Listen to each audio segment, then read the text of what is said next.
Hello everyone. So today we'll analyze the USDJPY market, and I will show you how you can use a little bit of fundamentals. Of course, I won't go very deep on fundamentals. We will talk mostly on technicals. So what's the first thing is we need to have our weekly raise, and the first, or what I usually do, is I study the volume profile throughout this level. But since I expect price to go up and there is no volume levels in here for the last week, so I will use volume profile from this week. So I'll use the anchored volume profile from here. Of course, I can use the fixed range only at this level. It will work very well. So what's the first thing is how we can mark our levels. So we can see there is this huge cluster, and there is this huge cluster, and there is a small cluster over here, another cluster here. So there is those low volume nodes that can, or low volume nodes on the edges that can be acting like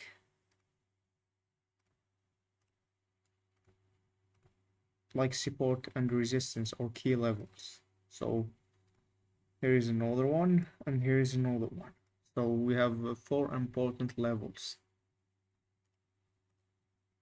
Of course, the most important two levels are this one and this one, because they are on the edges of a very huge volume cluster. So here's my box. So the first one over here,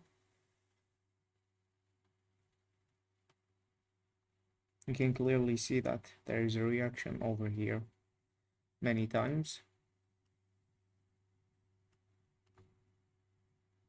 And this is not key level because it matches with the point of control, which means where price is trying to find liquidity. So you can see that price is staying or consolidated over here for a long time. Do you have this strong level over here, and we have another level on top, which is about here. Not very strong, of course, because the cluster is very small. You can see that price reacted to it many times from the past.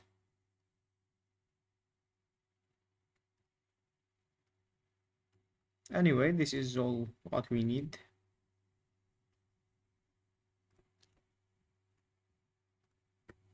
I don't need to mark all levels. The most important two levels are this one and this one.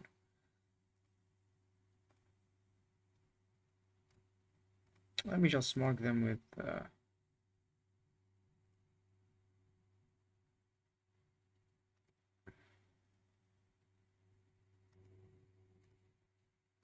we mark them with the orange.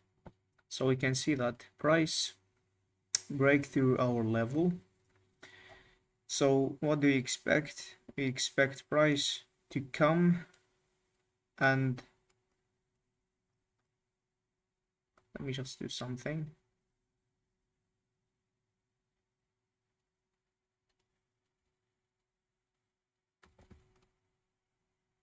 So we expect price to come and retest. The second thing to confirm is where is the beginning of this trend is. It's over here. So if I use the VWAP, the closest level is on top, and there is a breakout from this high volume node or consolidation level. So what do you expect? Expect price to retest over here. So where we put our stop, basically on the most available, or the latest available rejections like this one and this one. So this is a clear level to put our stop over here. So what to target, you can see this strong bullish move on top of our level, and it got rejected first at here. So this is TP1 and this is TP2. So my entry or my position will be over here. Stop over here behind this levels of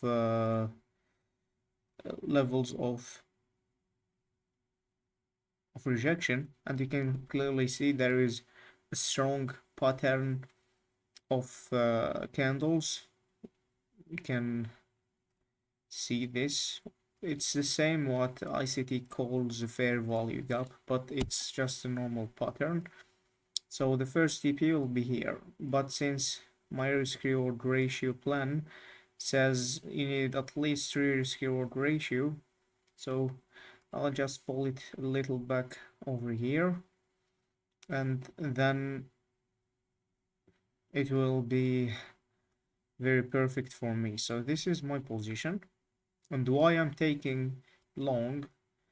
So this is only the technical side, and now we're gonna confirm it fundamentally. Of course, you need to go for fundamentals before the technical side, but for me, I know the fundamentals, so this is why. First thing is we're going for the seasonality. I will show you the seasonality of this week. Here's the parameters I use. So at the first of the week, there would be a little red candle like we did see, and then we have a very bullish trend till the next. Wait, I think I did something wrong. So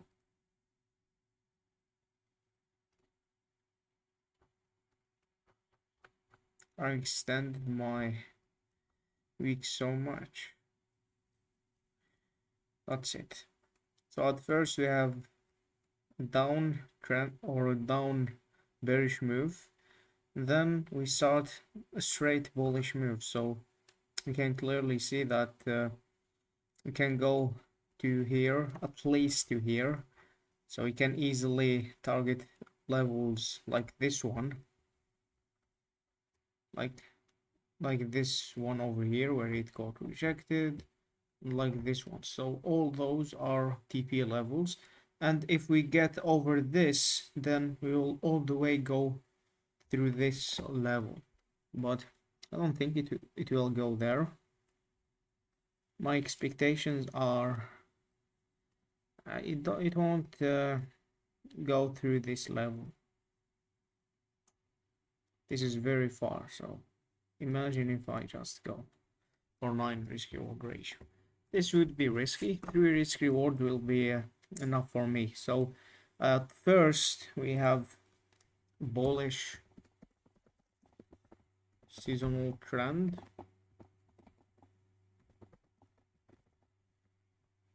and we have a breakout, of course. And the second is we have the CPI or inflation on tomorrow, and the expectations are to be higher. Let me just show you.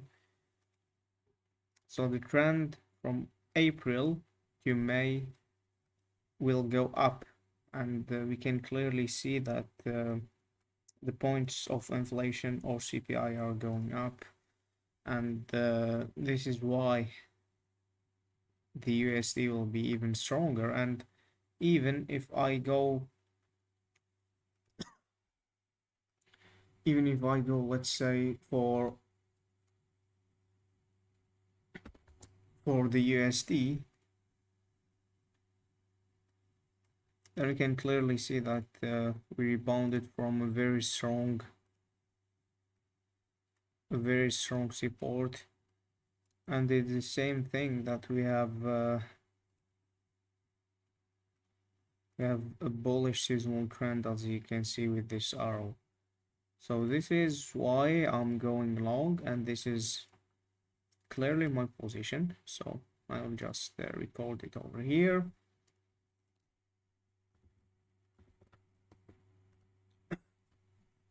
So we have USD JPY 0.2 risk. I'm going long. Let me just fix. Okay, the entry is right. Take profit. Let me just be a little bit greedy. And this is the stop loss. This will be enough. So the entry.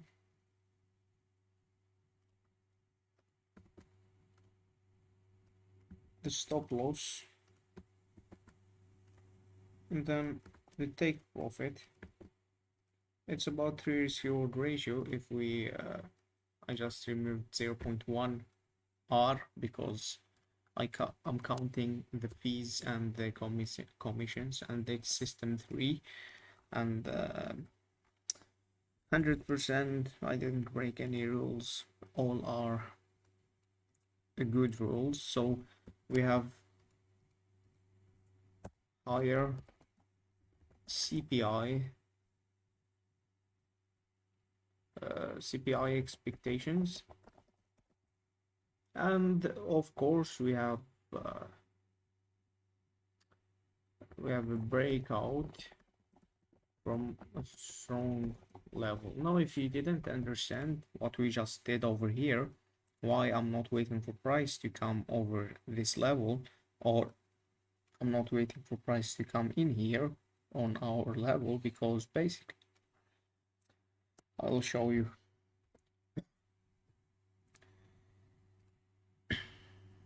I think I should take care of my health more. So basically you have a normal volume profile, and we have the point of control.